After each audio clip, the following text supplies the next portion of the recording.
llega el momento de disfrutar de una de nuestras series con más éxito, la serie dedicada a los drafts de la NBA. Y hoy vamos a recordar el draft de 1983. Y como podéis ver, en el número 1 tenemos nada más y nada menos que a Ralph Sampson, un jugador protagonista de titulares periodísticos desde sus años de instituto y al que muchos comparaban con el propio Kareem Abdul-Jabbar. Y ya en sus años de instituto, en el Harrisonburg High School, se convirtió en el mejor jugador de su estado y no consiguió en su año senior el título, el premio individual a mejor jugador de instituto de la nación, porque se lo arrebató el que entonces era su rival acérrimo, que no era otro que Sam Bowie. Un Bowie del que se vengó poco después en el Capitol Classic, el partido All-Star que enfrentaba a los mejores jugadores de high school del estado de Washington.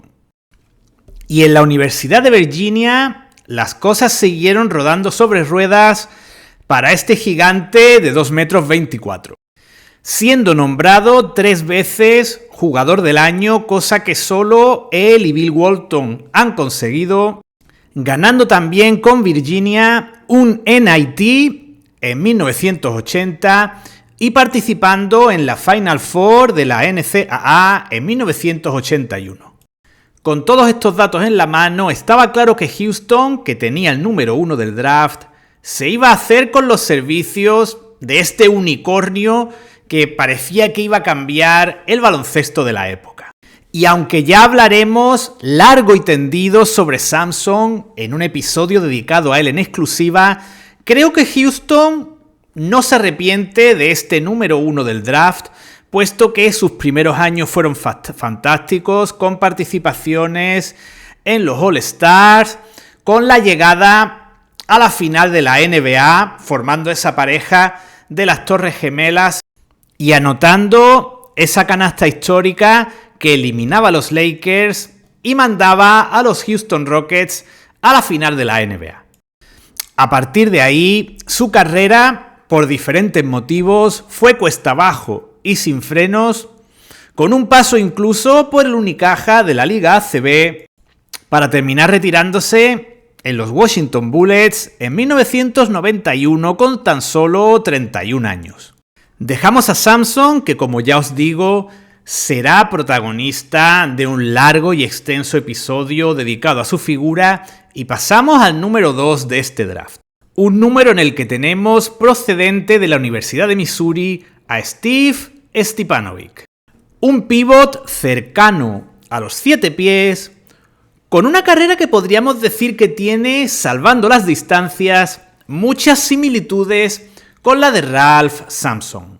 De hecho, Stepanovic fue elegido tercer mejor pívot de high school del país, por detrás de Sampson y de Bowie. A nivel universitario, desde su año freshman, ya demostró unas cualidades más que notables, culminando su cuarto año con un partidazo precisamente ante Virginia, en el cual tuvo unos números realmente magistrales y anuló a Ralph Sampson. Con todos estos datos, se convierte en el jugador ideal para ser elegido como número 2 del draft por los Indiana Pacers. Además, hablamos de un jugador de raza blanca que también siempre era, me imagino que ya no es, pero era un punto muy a favor para un fichaje por un equipo como los Pacers. Y lo cierto es que su carrera en la NBA fue muy breve, tan solo 5 años. 5 temporadas en las que tan solo se pierde 5 encuentros y en las que se convierte en titular indiscutible y pieza fundamental de los Indiana Pacers, aportando un poco de todo. Sus puntos se iban a unos 13 por partidos, que acompañaba con 7-8 rebotes, más de 2 asistencias y un tapón por encuentro. Sin embargo, en 1988 sufre una lesión de rodilla que le impide comenzar la temporada 88-89 y que de hecho le impide volver a jugar profesionalmente. Por tanto, me imagino que a muchos de vosotros os pasará como a mí y tendréis ese recuerdo de Steve Stepanovic en los inicios de vuestras incursiones en el mundo de NBA y cómo oíais su nombre como ese pivot de los Pacers, pero no volvisteis a saber nada de él. Y para compensar eso, al igual que con Ralph Sampson, también en su momento dedicaremos un vídeo para hablar largo y tendido de este gran pivot. Pasamos al número 3, donde tenemos a otro jugadorazo, especialmente para esos gourmets de la NBA, esos aficionados hardcore a la NBA de los 80 y primeros 90. Hablamos de Rodney McRae. Campeón de la NCAA en 1980 con la poderosa Universidad de Louisville y seleccionado por los Rockets, que aparte del número 1 también tenían el número 3 de ese draft. Hablamos de uno de los mejores escoltas aleros defensivos de su época, por tanto muy valorado en una época en la que ese jugador defensivo que ponía dificultades a los grandes anotadores rivales era tan importante, y de otra pieza clave en esos Rockets finalistas de la NBA en la temporada 85-86. Tras pasar 5 años en Houston, tiene 2 buenas temporadas en los Sacramento Kings, seguidas de otras 2 no tan buenas en los Dallas Mavericks, para terminar su carrera con un campeonato de la NBA en una temporada en la que no jugó demasiado con los Chicago Bulls. Por tanto, mantiene la regla de este draft de retiradas prematuras, en este caso a los 31 años en la temporada 92-93. En el puesto número 4 tenemos al primero de los jugadores que, dentro de la calidad de Rodney McRae, va a hacer que ese número 3 del draft de McRae sea más alto de la cuenta. El primero de estos jugadores es Byron Scott. Los Ángeles Lakers en esa temporada no tenían ninguna selección de draft hasta el número 69, pero Jerry West se las apañó para hacer un intercambio de esos que hacían que los Lakers estuvieran donde estaban y hacían que los San Diego Clippers, Ángeles Clippers, nunca dejaran de estar donde también estaban. Dentro de todo este contexto, los Lakers mandan a un jugador con mucho cartel, pero del que se querían deshacer, como Norm Nixon, a los Clippers, que querían tener un equipo llamativo en su llegada a Los Ángeles a cambio de Byron Scott. Un escolta que se convirtió en un jugador básico en los 3 últimos anillos ganados por los Lakers de Magic Johnson. Scott tuvo una carrera bastante más longeva que los jugadores mencionados anteriormente y se retiró con 36 años jugando en el Panathinaikos. Y antes de eso, en la temporada 96-97, volvió a los Lakers tras varios años jugando en Indiana y Vancouver, y por tanto jugó tanto con los Lakers de Magic Johnson y Kareem Abdul-Jabbar como con los Lakers de Shaquille O'Neal y Kobe Bryant. En el puesto número 5 y procedente de Nevada, Las Vegas, tenemos a un jugador que baja bastante el nivel general de este draft hasta ahora. Hablamos de Sidney Green, jugador al que podríamos enclavar en el territorio de las eternas promesas. Prototipo físico del ala pívot de la época, 2,6 metros y 100 kilos, se convirtió en el enésimo intento de los Chicago Bulls de tener un ala pívot de calidad. Green en ningún momento se acercó a sus dobles figuras, y vaya dobles figuras, en Nevada, Las Vegas en su año senior de más de 20 puntos y 11 rebotes por encuentro. Y tras la que fue su mejor temporada tanto en los Bulls como en su carrera, la 85-86, es traspasado a los Pistons y a partir de ahí se convierte en un auténtico trotamundos que pasa por Pistons, Knicks, San Antonio Spurs, Orlando Magic y Charlotte Hornets. Último equipo de su carrera en el que se retiró tras la temporada 92-93 a los 32 años. Y no sería exagerado decir que Sidney Green es una superestrella en contraste con el siguiente jugador de nuestro draft. En el número 6 tenemos a Russell Cross, ala pívot de 2,8 metros, procedente de Purdue y que solo jugó una temporada en los Warriors. Curiosamente ya hemos hablado de Cross en el canal, puesto que sustituyó a Mike Phillips en el Cacaolat tras una grave lesión sufrida por el pívot fetiche de Manel Comas.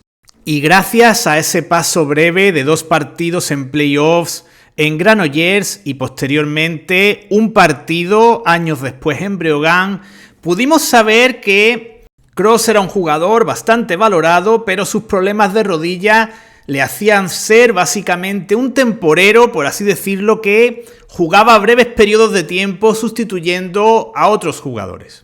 Y me imagino que Frank Layden, el hombre orquesta de los Utah Jazz en aquel entonces, no cabía en gozo y no se podía creer que las elecciones de Green y Cross le dejaban en bandeja nada más y nada menos que a Thurl Bailey, un alero de 2,11 metros procedente de North Carolina State, universidad con la que se acababa de proclamar campeón de la NCAA a las órdenes de Jim Valvano. Tras un discreto pero aceptable año rookie, sus siguientes 8 temporadas en los Jazz son más que respetables. Bailey se convierte en uno de los mejores sextos hombres de la liga, llegando a promediar en 2 temporadas cerca de los 20 puntos por encuentro.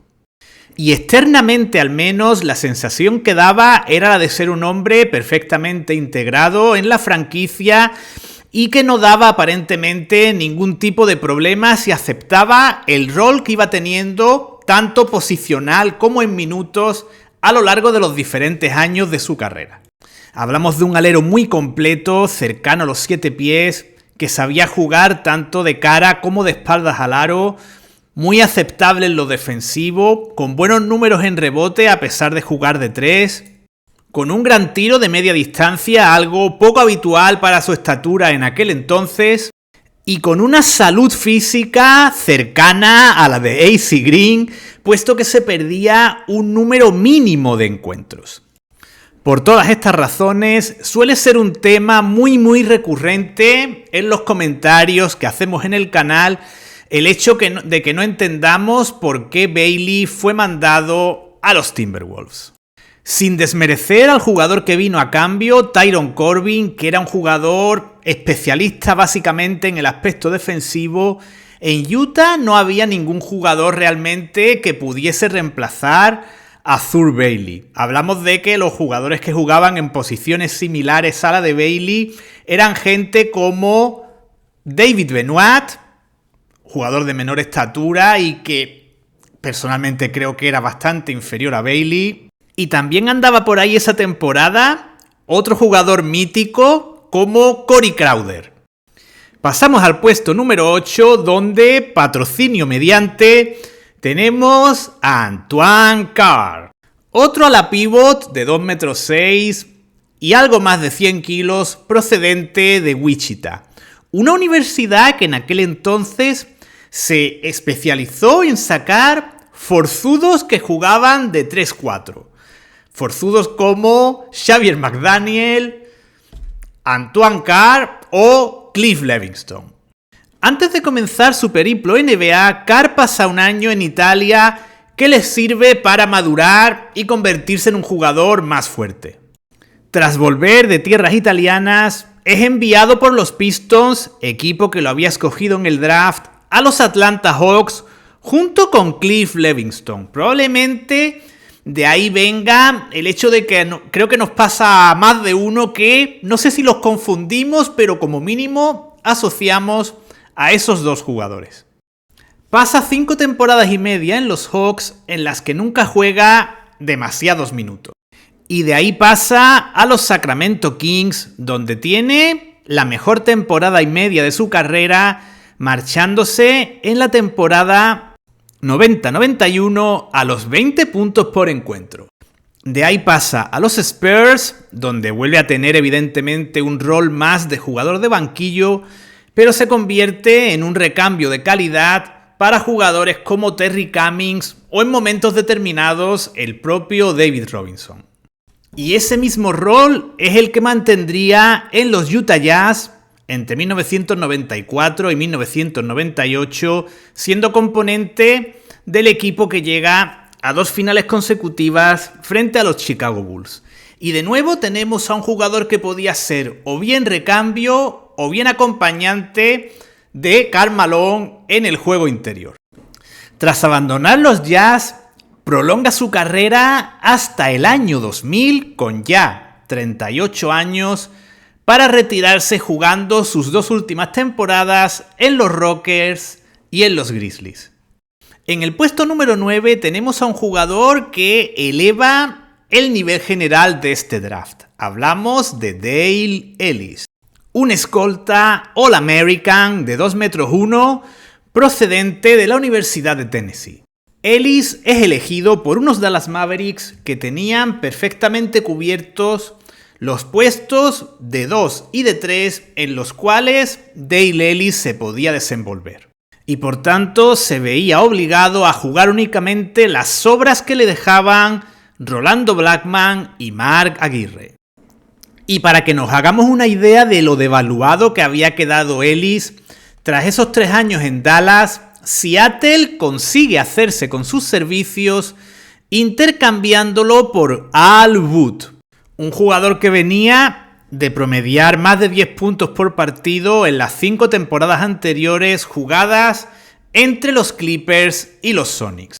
Sin embargo, a Al Wood la cosa le fue igual que a Ellis en su experiencia en Dallas, y tras pasar un año allí, se marchó para jugar el resto de su carrera en la liga italiana. Ellis demuestra inmediatamente el error de los Mavericks y el acierto de los Sonics, y en las siguientes 4 temporadas se va muy por encima de los 20 puntos por partido y se convierte en uno de los mejores lanzadores exteriores de la competición, destacando sobremanera su temporada 88-89. Atención a los números: 27 puntos, 4 rebotes, 2 asistencias, 1 robo, 50% en tiro de 2, 47% en tiro de 3, por encima del 80% en tiros libres, convocado para el All-Star y, con todos estos números, tercer jugador más votado para el MVP. A partir de la siguiente temporada comienza a tener problemas físicos y su rendimiento va decayendo poco a poco. Pero es capaz de prolongar su carrera hasta los 39 años, teniendo una gran cantidad de años en los que seguía siendo un jugador muy importante, con gran cantidad de puntos anotados en sus encuentros. Y eso sí, se convirtió en un trotamundos que jugó en Milwaukee, Denver, San Antonio, un retorno a Seattle Supersonics y los Charlotte Hornets, entre otros, para retirarse superando justo la barrera de los 19.000 puntos. Y seguimos con escoltas, en este caso con uno de 1,93, al que me imagino que todos recordáis que no es otro que Jeff Malone, seleccionado por los Bullets en el puesto número 10, y que ya en su temporada rookie, a pesar de quedarse en 12 puntos por partido, saltó a la fama con esta jugada con la que dio la victoria a los Bullets frente a los Pistons en el último segundo de este encuentro.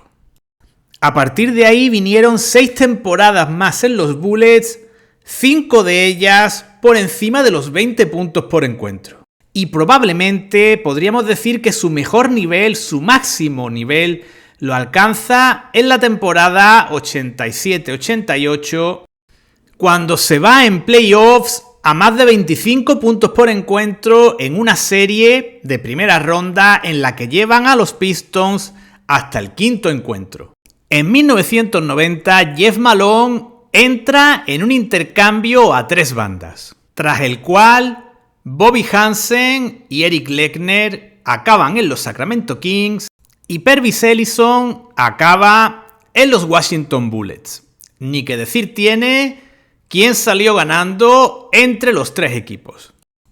En los Jazz, Jeff Malone mantiene su capacidad anotadora, evidentemente reduciendo ligeramente sus números por varias razones. En primer lugar, Utah era un equipo ganador, más poderoso que los Bullets. Y en segundo, ahora Jeff Malone no era el primer referente ofensivo, sino que era el segundo por detrás de otro Malone, Karl Malone. Y gracias a su aportación, Utah llega a la final de conferencia en la temporada 91-92 ante los Portland Trail Blazers, con una notable aportación en playoffs de Jeff Malone, que de nuevo se va a esos 20 puntos que eran como un objetivo que siempre tenía entre ceja y ceja, y a veces se iba algo por encima y a veces se quedaba algo por debajo. En 1994, los Jazz lo envían a los Sixers a cambio de Jeff Hornacek. Por tanto, Utah podemos decir que salió ganando tanto al adquirirlo como al intercambiarlo, puesto que ya vinieron años no tan buenos por su parte. De hecho, en su primera temporada completa en los Sixers, la 94-95, sufre una lesión que le priva de jugar más de 60 encuentros. Y tras recuperarse, tan solo jugó una temporada más, la 95-96, que transcurrió entre Filadelfia y Miami, con un breve paso también por la liga griega. Y tras Jeff Malone, en el puesto 11, tenemos al primer base de este draft, y vaya base, Derek Harper, un histórico de los Mavericks que necesitó 3 años picando piedra para ganarse el puesto de titular frente a Brad Davis, un jugador idolatrado en el equipo de Dallas. Y una vez adquirido ese estatus de jugador titular, Harper demostró que era un base realmente completo. Destacaba sobre todo en el aspecto defensivo, siendo elegido en muchas ocasiones en quintetos defensivos y siendo votado entre los mejores jugadores defensivos de la temporada, pero es que además sus puntos se iban a una media que oscilaba entre los 16 y los 19 por partido, a los que hay que sumar las 7 asistencias que consiguió en sus mejores años en los Mavericks, los aproximadamente 2 rebotes por encuentro, que para un base no estaban nada mal, y haciendo de esos Mavericks un equipo muy pujante en el oeste, jugando la final de conferencia frente a los Lakers en la temporada 87-88. Y probablemente los Mavericks le estén eternamente agradecidos, porque cuando el equipo cayó como un castillo de naipes, Harper siguió ahí incluso hasta la temporada 92-93, en la cual el récord del equipo fue de 11 victorias y 71 derrotas. Afortunadamente para él, en la siguiente temporada, en la 93-94, concretamente el 6 de enero del 94, los Reyes Magos le trajeron a Derek Harper un cambio de equipo realmente providencial. Dallas Mavericks mandó a Derek Harper a los Knicks a cambio de Tony Campbell. Harper tenía ya por entonces 32 años y esta era la oportunidad de su vida. Los Knicks, tras una experiencia fallida con Doc Rivers y los anteriores traspasos que habían alejado de Nueva York a Mark Jackson y Rod Strickland, tan solo contaban con Greg Anthony como base referente en el equipo, y por tanto Derek Harper lo tuvo relativamente fácil para hacerse con el puesto de titular.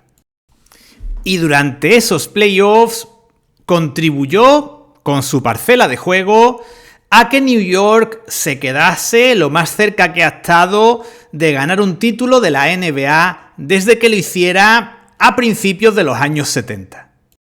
Sus siguientes 2 temporadas en los Knicks son también buenas, aunque el equipo no alcanza las finales de la NBA y en 1996, tras abandonar los Knicks, recala como agente libre en los Mavericks. Un equipo tan disfuncional como la cifra de jugadores, hasta 27, que formaron parte en diferentes momentos de su roster durante ese año. Y dentro de ese caos generalizado, en un equipo que se desprendió de los 3 niñatos de esa terna de niñatos, Jason Kidd, Jimmy Jackson, Jamal Mashburn, Harper fue el jugador que más partidos jugó en ese año. Tras ese retorno fallido pero cargado de profesionalidad por su parte, aún juega 2 años más en la NBA, en Orlando y en Los Ángeles Lakers, prolongando así su carrera hasta los 37 años y retirándose en la temporada 98-99. Un registro que se sale de la media, puesto que los bases normalmente tienden a retirarse algo antes porque en cuanto pierden la velocidad, dejan de ser útiles para una franquicia de la NBA. Damos un pequeño salto y nos vamos al puesto número 14, donde encontramos al que podría haber sido, si lo viéramos en retrospectiva, número 1 de este draft, Clyde Drexler. Estrella local en la ciudad de Houston, donde creció y donde destacó tanto a nivel de instituto como a nivel universitario, formando en los Houston Cougars uno de los mejores equipos universitarios que se recuerdan, compartiendo roster con Michael Young, Larry Michaud y Hakeem Olajuwon. Con este plantel estelar y con otros jugadores que también aportaban cosas importantes como Rob Williams, que llegó a jugar en los Denver Nuggets, no es ninguna sorpresa que Houston se plantase en 2 Final Fours consecutivas, cayendo en primer lugar ante North Carolina en semifinales y al año siguiente en la mismísima final ante la North Carolina State de Jim Valvano. Llegado este momento, en su tercer año universitario, Drexler decide declararse elegible. En Houston le encuentran rápidamente sustituto y el jugador que ocupa su posición es otro jugador muy espectacular y al que todos seguro que recordáis como Ricky Winslow. Drexler es elegido en el puesto número 14, justo por detrás de 2 jugadores con carreras muchísimo más discretas como Darrell Walker y Ennis Wadley. Y aunque en el partido cuyas imágenes estamos viendo en este momento de la temporada rookie de Clyde Drexler se fue hasta los 20 puntos y tuvo también importantes acciones tanto a nivel de pases como defensivas, el año rookie de Clyde Drexler fue bastante complicado. Creo que ya lo he dicho en 1.000.000 de ocasiones, llegar en aquel entonces como rookie a los Blazers era una auténtica odisea. Lógicamente, saltarse su último año universitario ayudó a reforzar la teoría que tenía Jack Ramsey, su entonces entrenador, de que Drexler era aún un jugador por hacer. Y por tanto, este primer año fue un año de adaptación para después ir convirtiéndose poco a poco en el referente ofensivo de su equipo. A partir de ahí, el resto es historia. 11 temporadas y media en los Blazers, seguidas de otras 3 temporadas y media en los Rockets, volviendo a la ciudad de su vida, por así decirlo, y logrando, en compañía de su compañero universitario Hakeem Olajuwon, un anillo que le había sido esquivo hasta en 2 ocasiones en los Blazers. Creo que ya he comentado en alguna otra ocasión que me da la sensación de que el tiempo ha cambiado el concepto que existe de Clyde Drexler. Creo que era un jugador mucho más valorado en su época que no ahora, que parece que se intenta un poco menospreciar tanto su rendimiento como su historial e incluso su estilo de juego. Pero no os preocupéis porque aquí en Retrobasket Spain siempre pondremos a The Glide en el lugar que se merece. Pasamos al número 16, puesto en el que Seattle escogió a John Sandvold, compañero de Steve Stepanovic en Missouri. Gran especialista en el lanzamiento de 3 puntos, superó el 50% de acierto jugando con Miami Heat en la temporada 88-89. Y personalmente creo que es un jugador que ejemplifica la diferencia entre aquella y esta NBA. Probablemente muchos de vosotros no recordéis a Sandvold. Era un jugador de segunda línea, podríamos decir, de los que salían del banquillo a aportar ese lanzamiento de 3 ocasional en los partidos, pero no es un jugador muy recordado ni que fuese muy relevante. Si Sandvold hubiese jugado en la NBA contemporánea, se llamaría J.J. Redick y estaría a punto de entrenar en la próxima temporada a Los Ángeles Lakers. Dejamos a John Sandvold, no sin antes indicar que creo que John Sandvold es mejor, mucho mejor que J.J. Redick, y paso al siguiente jugador, otro de los que solemos hablar muy a menudo en este canal, y ahora vamos a disfrutar de uno de los mejores encuentros que disputó en su carrera. Hablamos, como estáis viendo, de Randy Brewer, un 2'21", procedente de la Universidad de Minnesota. Elegido en el puesto número 18 por los Milwaukee Bucks, justo por detrás de Leo Routings, un jugador canadiense al que pudimos ver en el Mayoral. Brewer pasó 4 grandes años en Minnesota en compañía de jugadores como Kevin McHale, Ben Coleman, Trent Tucker o Jim Peterson, y en su último año sus estadísticas fueron muy notables. 20 puntos, 9 rebotes y cerca de las 2 asistencias. Lógicamente hablamos de un jugador torpe de movimientos y que por tanto no iba a tener unos números cercanos a esos en la NBA. Como contrapartida, Brewer era un excelente profesional, un jugador trabajador que no daba problemas y que se iba ganando los minutos con su esfuerzo, convirtiéndose así en su tercera temporada en un titular habitual en los Milwaukee Bucks, equipo que abandona tras 6 temporadas y media para marcharse a los Minnesota Timberwolves, logrando así ser profeta en su tierra. Sus 2 años y medio en Minnesota se vuelven a caracterizar por lo mismo que sus años en Milwaukee: profesionalidad, trabajo, kilos y centímetros cerca del aro y una ausencia absoluta de ego, ayudando a los pivots que tenía entonces Minnesota a conseguir desarrollar su juego y hacer así que la franquicia, una franquicia muy joven, fuese creciendo poco a poco. Una vez abandonados los Timberwolves, su físico estaba ya notablemente tocado y tan solo pudo jugar 2 temporadas, aunque disputando bastantes pocos partidos en Atlanta y en Sacramento, para retirarse a los 33 años en la temporada 93-94. Por detrás de Randy Brewer, en el puesto 19, tenemos a John Paxson. Un hombre que llevaba el baloncesto en la sangre, nunca mejor dicho, puesto que tanto su padre como su hermano jugaron en la NBA. De su hermano, de Jim Paxson, hablaremos muy pronto aquí en el canal.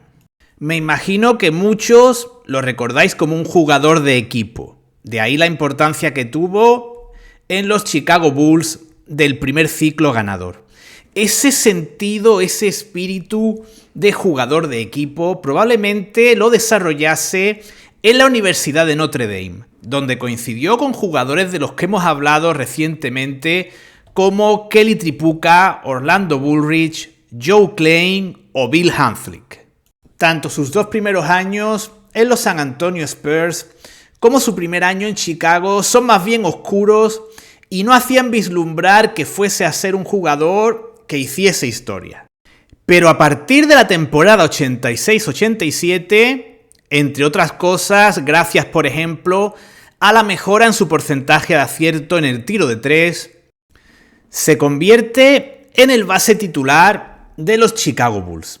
Hablamos de un jugador, de un base no muy base, es decir, un jugador que le cedía el protagonismo necesario a Michael Jordan si éste quería subir el balón, que buscaba una posición desmarcada para hacer alguno de esos tiros históricos que les recordamos y que basó su éxito en el trabajo duro y en el esfuerzo, ya que su talento era limitado.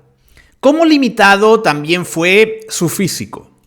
Paxson llegó renqueante al tercer anillo de los Bulls y en la siguiente temporada, la 93-94, se retiró tras jugar poco más de 40 partidos entre temporada regular y playoffs. Tras Paxson, en el puesto 20, seleccionado por los Cleveland Cavaliers, tenemos a otra eterna promesa en grado máximo, Roy Hinson, un espigado alero que tuvo 3 años de gran progresión en los Cleveland Cavaliers, convirtiéndose en uno de los mejores 3 de la competición. Y como muchos recordaréis, fue protagonista de un intercambio que lo mandó a Philadelphia 76ers a cambio de la primera selección de draft de los Sixers, que finalmente fue el número 1, Brad Daugherty. Sin embargo, su rendimiento en los Sixers no fue tan bueno. Hay que decir que Filadelfia planeó una transición realmente dulce entre los Sixers de Julius Erving y Moses Malone y los posteriores Sixers de Charles Barkley. Pero todo les salió absolutamente mal. Si Cliff Robinson y Jeff Ruland no se hubiesen lesionado y si Roy Hinson hubiese mantenido el nivel que mostró, sobre todo en su última temporada en los Cavaliers, Filadelfia, incluyendo ahí a ese pujante y creciente Charles Barkley, habría seguido siendo un equipo top en la segunda mitad de los 80 en la NBA. Una vez conscientes de que Hinson no era lo que parecía, es traspasado a los New Jersey Nets y allí sus números, por un breve espacio de tiempo, vuelven a brillar, demostrando que era un jugador que brillaba sobre todo en equipos perdedores, en los cuales podía ser el único protagonista, a pesar de que el equipo tuviese un claro récord negativo. Y desgraciadamente, con tan solo 29 años, Hinson juega su último partido como profesional en 1990. A partir de ahí, unos problemas crónicos de rodilla le impiden volver a jugar. Aunque por suerte para él tenía un contrato firmado de larga duración y siguió cobrando hasta la temporada 94-95 y como veis fue intercambiado por diferentes franquicias que tenían la esperanza de que Hinson se recuperase y volviese a ser un jugador como mínimo que pudiese aportar desde el banquillo. En el puesto número 21, los Boston Celtics no pudieron evitar la tentación de hacerse con los servicios de un armario de raza blanca con bigote procedente de Brigham Young. La verdad es que lo tenía todo para ser el jugador ideal para ser seleccionado por los Celtics. Hablamos, como todos los que sigáis a estas alturas en el vídeo sabréis, de Greg Kite. Un jugador que más allá de un brillante año senior de instituto que le hizo participar en uno de los más memorables McDonald's All-American All-Stars de la historia, nunca tuvo unos números excesivamente brillantes. Sus números en Brigham Young eran simplemente los de un jugador de reparto que aportaba, eso sí, una gran defensa, una gran intimidación, mucha fuerza y, como estáis pudiendo observar, nunca rehuía el contacto físico, fuese del tipo que fuese. Si observamos las estadísticas de Greg Kite, veremos que hubo infinidad de temporadas en las que no llegó a los 2 puntos por partido. Pero hay varias cosas que nadie le puede quitar. En primer lugar, sus 2 anillos ganados con los Boston Celtics y el respeto, el aprecio y la valoración por parte de todos sus compañeros, incluido especialmente Larry Bird, que siempre tenía excelentes palabras para él. Y en segundo lugar, Greg Kite forma parte del folclore popular de la NBA, puesto que es el iniciador de una racha que duró 36 años, si no me equivoco, durante la cual un compañero de Shaquille O'Neal en algún momento de su carrera fue campeón de la NBA. La racha se inicia en 1984, año en el que Greg Kite formaba parte de los Celtics y fue compañero de Shaquille O'Neal y se prolongó, si no me equivoco, hasta 2020 y por tanto serían 36 años y no 35 como indica el titular, si no me he equivocado en mi investigación. Con objeto de no irnos a las 2 o 3 horas de vídeo, me salto a jugadores que serían interesantes como Randy Whitman o Mitchell Wiggins y paso al número 29, donde tenemos en este metraje realmente sorprendente a Larry Micheaux. Seleccionado por los Chicago Bulls, que cometieron un claro error al intercambiarlo y mandarlo a los Kansas City Kings. En Chicago pensaban que con la selección del antes mencionado Sidney Green tenían perfectamente cubierta esa plaza en la cancha.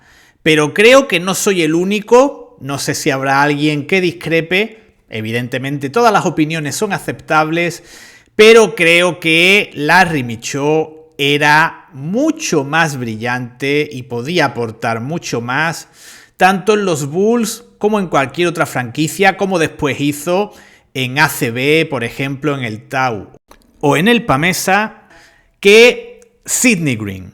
Sin embargo, la carrera de Micheaux en la NBA termina siendo breve, no disponiendo de minutos en ninguno de los equipos que estuvo y marchándose por tanto a la Liga Italiana, donde permanece tan solo un año para posteriormente venir a tierras españolas, donde se convirtió en uno de los mayores reboteadores de la historia y también siendo un muy notable anotador. Estoy seguro de que eso es lo que piensan los aficionados de Tau y Pamesa. Disculpad, pero los llamo como se llamaban entonces los equipos y como prácticamente diría que los sigo llamando. Y proseguimos un puesto por debajo de Micheaux en el número 30 con Mark West, un jugador al que claramente podríamos incluir dentro del arquetipo de armarios de raza negra, como por ejemplo me viene a la cabeza Trish Rollins, que también existían. Y comenzamos el metraje con imágenes de su etapa en Old Dominion, que fue una universidad en la que hizo historia, haciendo incluso 3 triples dobles de puntos, rebotes y por supuesto tapones. Una vez terminados sus estudios, es seleccionado por los Dallas Mavericks, que incomprensiblemente no le consiguen encontrar acomodo cuando en ese momento era con sus 2,8 metros el jugador más alto del equipo, y en la segunda temporada es cortado, comienza el año en Milwaukee, donde tampoco le van bien las cosas, y de ahí pasa a los Cleveland Cavaliers. Y ya sí, en Cleveland comienza a mantenerse la tónica que se cumplió a lo largo del resto de su carrera. Mark West se convierte en un jugador que, sin ser titular indiscutible, aporta un número decente de puntos, rebotes, defensa e intensidad. Y tras 3 temporadas en los Cavaliers, pasa en el traspaso que incluye a jugadores como Kevin Johnson o Larry Nance a los Phoenix Suns, que podemos definir claramente como el equipo más importante de su vida. Phoenix es el equipo donde tiene más minutos y donde puede demostrar realmente de qué era capaz. Tiene un par de temporadas en las que supera los 10 puntos por partido y creo que es muy importante en el caso de jugadores como West irnos a lo que sería la proyección a 36 minutos. Una proyección en la que West se iría a dobles figuras, superando los 10 puntos, 10 rebotes y haciendo también un número muy interesante de tapones. Probablemente lo que más penalizó a West fue su poca calidad en lo ofensivo. Era un jugador con buen porcentaje de acierto, pero con pocos recursos, jugador limitado y que no podía anotar más que en situaciones más bien sencillas. En su favor hay que decir que demuestra que su presencia en los equipos era positiva y, por ejemplo, Phoenix, mientras estuvo en la franquicia, llegó a una final de conferencia y a una final de la NBA. Con 33 años, abandona los Suns y comienza un peregrinar por diferentes equipos que, como veis, incluyen entre otros a unos Pistons que estaban en una época de cuesta abajo, de transición, de reconstrucción de la franquicia. Pero nuevamente podemos hablar de que su presencia aporta en positivo y después de una primera temporada en la que el equipo queda con menos de 30 victorias, en la segunda temporada de Mark West en los Pistons el equipo llega a playoffs, que en ese momento era todo un éxito. Su carrera continúa, su larguísima carrera continúa y retorna a los Cavaliers, donde vuelve a tener unos números muy buenos a pesar de su ya avanzada edad. De Cavaliers pasa a Pacers, de ahí a Atlanta Hawks y finalmente decide terminar su carrera en el equipo más importante de su vida, como ya hemos dicho, los Phoenix Suns, en el año 2000 con 39, cerca de 40 años. Y no quiero terminar esta historia de Mark West, que me parece muy ejemplarizante, sin decir que terminó sus estudios en economía y que posteriormente se ha dedicado, entre otras cosas, aparte de varios puestos de entrenador ayudante, a las finanzas y trabaja como broker en una agencia de inversión. Y os puedo asegurar que quiero que el vídeo se acorte, pero es que es imposible. Ahora tenemos a Doc Rivers, que lo podemos definir claramente como un auténtico robo de este draft. Puesto número 31 y, como imagináis, seleccionado por Atlanta Hawks. Franquicia en la que ya en su segunda temporada consigue hacerse con el puesto de base titular. Y no conformándose con eso, se convierte en el base más recordado, probablemente no el mejor, pero sí el más recordado de la historia de los Atlanta Hawks. Formando un binomio con Dominique Wilkins, que podríamos también denominar trinomio, y añadir ahí, por ejemplo, a Spud Webb, en unos Atlanta Hawks recordados por todos y admirados por muchos. Como miembro de los Hawks, llega a jugar un All-Star, tiene temporadas en las que se va a más de 10 asistencias por partido y queda el pero para toda esa generación de los Hawks de no haber llegado nunca algo más lejos en los playoffs. A nivel físico tampoco es todo un camino de rosas y tiene un par de temporadas en las que se pierde aproximadamente unos 30 encuentros en cada una.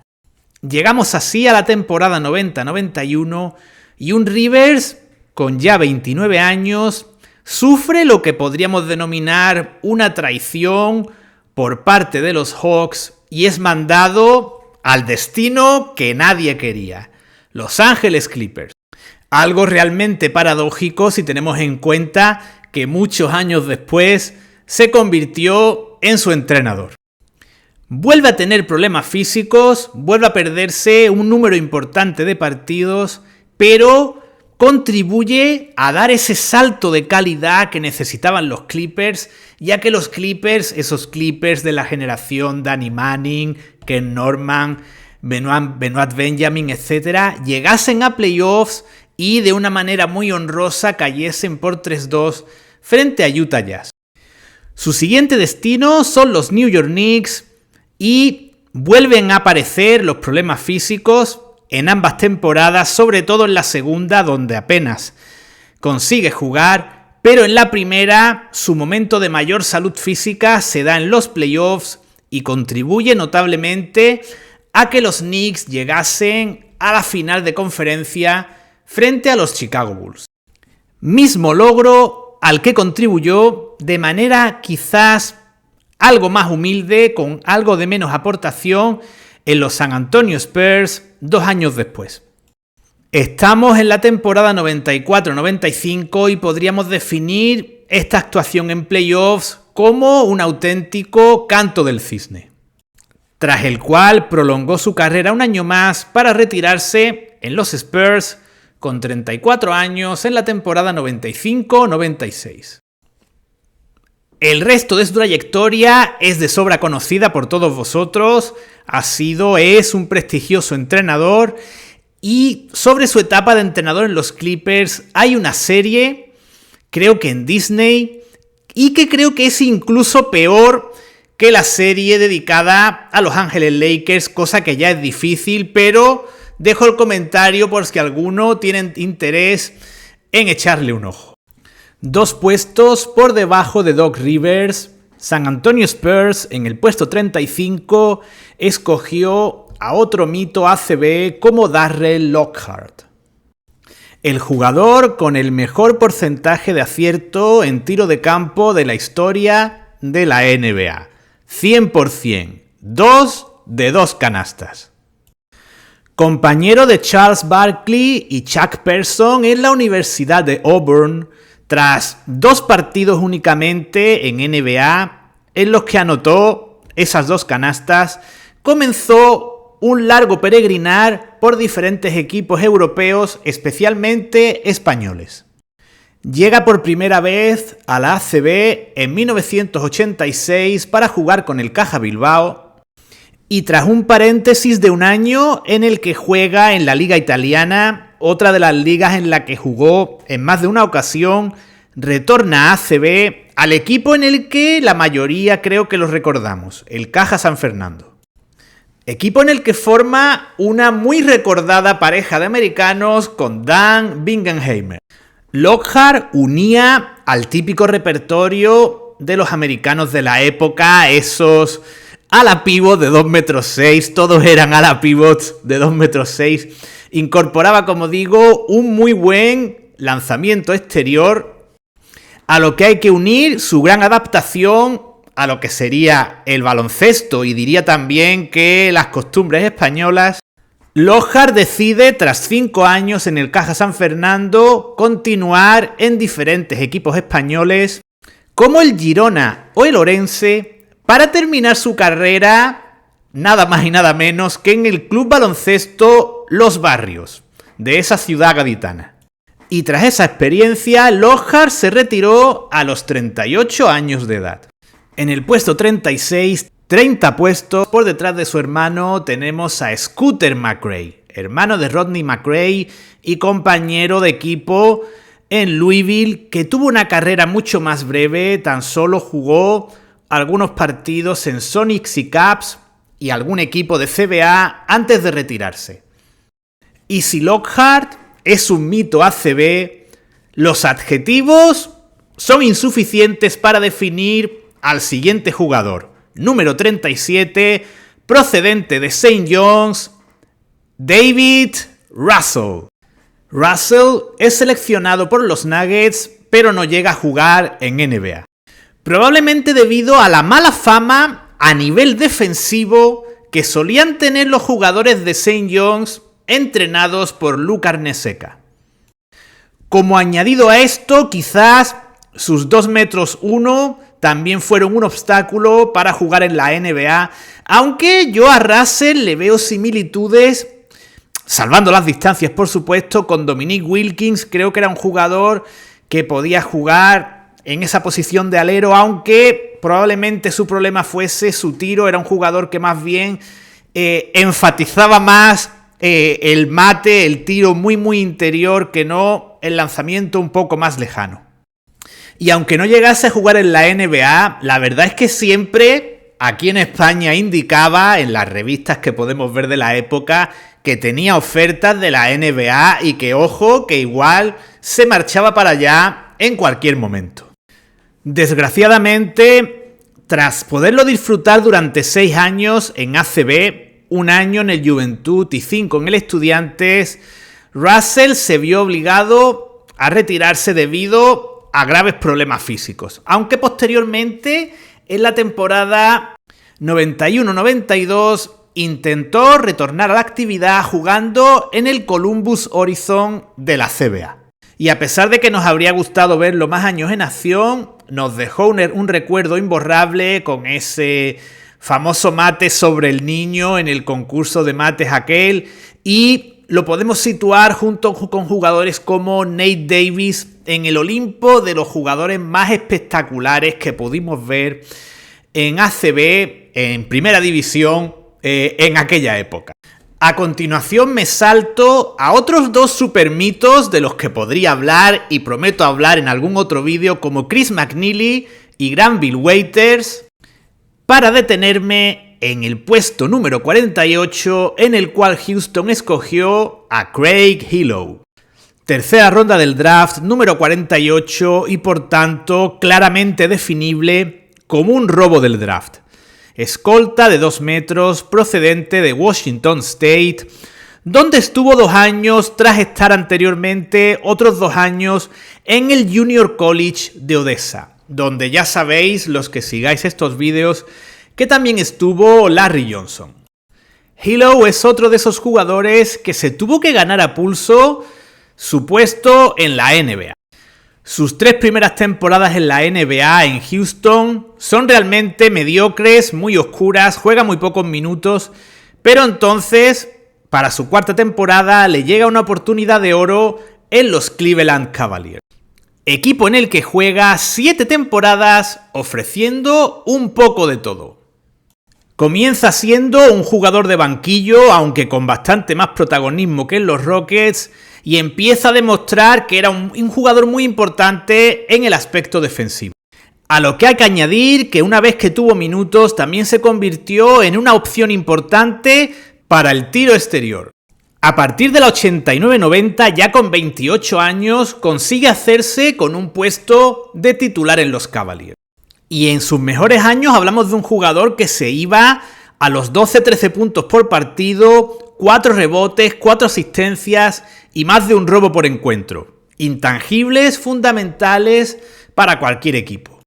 Desgraciadamente es otro de esos jugadores que ha quedado marcado por todas esas historias relacionadas con Michael Jordan y parece que fuera simplemente un blanquito que de vez en cuando defendía a Michael Jordan cuando éste hacía alguno de sus tiros en el último segundo. Una vez abandonados los Cavaliers, juega en Atlanta durante 3 temporadas y posteriormente se retira en los Seattle Supersonics a los 35 años en la temporada 96-97.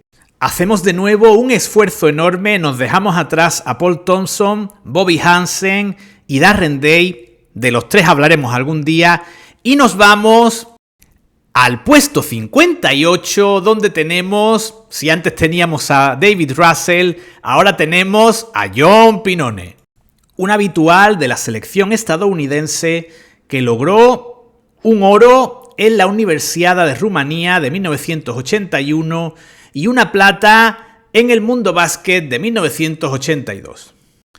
Tras 4 años en Villanova, es seleccionado por los Atlanta Hawks, donde tiene un breve paso de 7 partidos y de ahí pasa a la CBA. Permanece tan solo 1 año en esta competición en los Ohio Mixers para marcharse al Estudiantes, el equipo de su vida sin lugar a dudas, en el que permanece entre 1984 y 1993. Así que si tenemos en cuenta que la CBA no es, por así decirlo, o no era una competición excesivamente profesional y que solo jugó 7 partidos en los Hawks, básicamente podríamos definir a Pinone con esa figura que tanto se usa últimamente de One Club Man. Y a los más jóvenes, que no os engañe su físico, porque estamos hablando de uno de los mejores americanos de su época. Probablemente John Pinone, Courtney Thompson sean dos americanos muy similares y que podríamos situar sin duda entre los mejores de aquellos 80-90 en el baloncesto ACB. Y en ese grupo de mejores jugadores de aquellos años ACB también podríamos incluir a Claude Riley, número 64 del draft, elegido por los Sixers, aunque nunca llegó a jugar en NBA, y una auténtica leyenda a este lado del Atlántico, tanto en el baloncesto italiano como en el español. Siendo un americano muy elegante y que siempre estaba cerca de las dobles figuras, además con holgura, yéndose cerca de los 20 puntos y superando en muchas ocasiones los 10 rebotes por encuentro. Y los que sigáis por aquí a estas alturas sabéis que siempre me reservo lo mejor para el final. Aquí tenemos a Dan Ruland, un jugador que aparte de esa cara de garrulo no tiene absolutamente nada que ver, que se sepa, con Jeff Ruland, aunque sí tiene algunas cosas en común con él. Tras ser elegido por los Sixers en el número 70, pero no ser elegido para jugar con ellos, pasó por Liga CB por el Glicol 43 en la temporada 83-84 y, al igual que Jeff Ruland, fue compañero de Mike Phillips. Y su actuación en esa temporada no tuvo malas críticas por parte de los periodistas, aunque él personalmente lamenta, también al igual que Jeff Ruland, no haberse integrado más y haber sido más sociable en su etapa en el baloncesto español. Y aunque podríamos seguir hablando horas y horas de un draft en el que, por ejemplo, Manute Bol fue elegido en el número 97 por los Clippers, aunque posteriormente esa elección fue anulada, vamos a hablar tan solo de 3 protagonistas más. En primer lugar, en el puesto número 139, Filadelfia eligió a Sedale Threatt. Me atrevo a decir que si exceptuamos a los bases más conocidos, dentro de esa segunda línea de bases de la época, yo creo que es de los más recordados. Su nombre, la verdad es que era fácil de recordar y también era un jugador con un juego muy atrevido y muy llamativo. Y aunque sean dos jugadores que no se parezcan en nada, podemos establecer un paralelismo entre su carrera y la de Craig Hillow. Threatt es un jugador elegido en un número muy avanzado en el draft y que durante muchas de sus primeras temporadas cuenta con pocos minutos.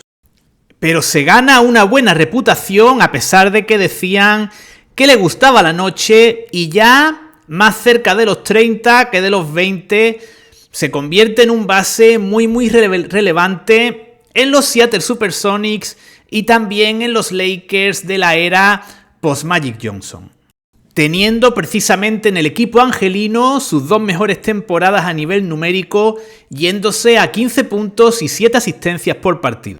Su trayectoria es bastante longeva, deja la NBA con 35 años jugando para los Rockets y de ahí se marcha a tener una experiencia en la liga griega. Y se ve que le siguió picando el gusanillo porque ya con 40 años retomó el baloncesto, descolgó las botas y jugó en el Lausanne de la Liga Suiza.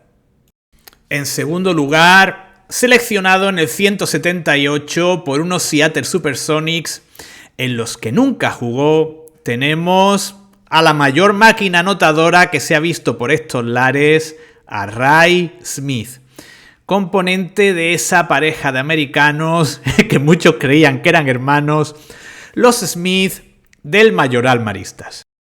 Tras comenzar sus años como profesional, si es que era profesional, en la liga irlandesa, Ray Smith recala en Primera B en el Mayoral Maristas y era objeto de culto para todos los que veíamos las revistas en aquel entonces, ver cada semana a cuántos puntos se había ido Ray Smith, nuestro Wilt Chamberlain particular, tanto por su capacidad anotadora dentro de la cancha como, según él mismo decía, lo bien que se lo pasaba fuera de ella. Y la verdad es que el baloncesto español, nuestro país, le gustó bastante, estuvo jugando por aquí a diferentes niveles y en diferentes equipos durante más de una década, se marchó un año a la liga austriaca, después estuvo alguna que otra temporada en la liga francesa y ya con 43 años, en 2005, volvió a jugar al baloncesto a nivel amateur en el Gibraleón de Huelva. Y como punto y final, tenemos en el puesto 224 de la novena ronda, procedente de Oklahoma y seleccionado por los Phoenix Suns, a Bo Overton.